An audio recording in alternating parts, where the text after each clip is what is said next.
In today's video, I'm going to teach you how to enable PIN for Family View Steam.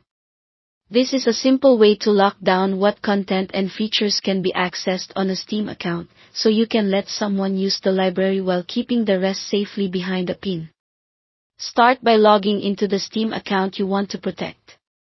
Make sure you're signed into the specific account that needs restrictions, not your own administrative account. Once you're in, look to the top left corner of the Steam app and click the Steam menu. From there, open Settings, then select the Family tab. In the Family section, find Family View and click Manage. This opens a short setup wizard. The wizard is where you decide exactly what's allowed when Family View is active. You can choose specific games or limit access to parts of the library.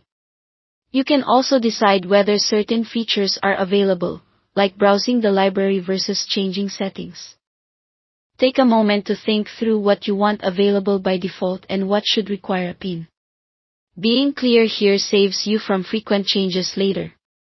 When you're done choosing allowed content and features, you'll be asked to set a recovery email and create a secure 4-digit PIN. Use an email you can reliably access and avoid obvious pins like 1234, repeating digits, or numbers tied to birthdays. Pick something memorable to you but hard to guess, and then confirm it exactly as entered. Next, check your email for Steam's verification code.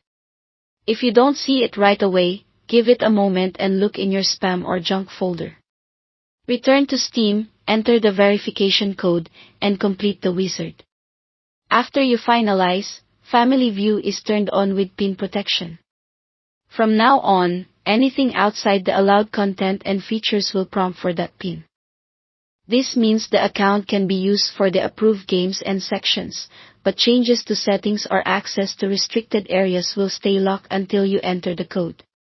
That's it, your Steam account now has Family View enabled with a PIN.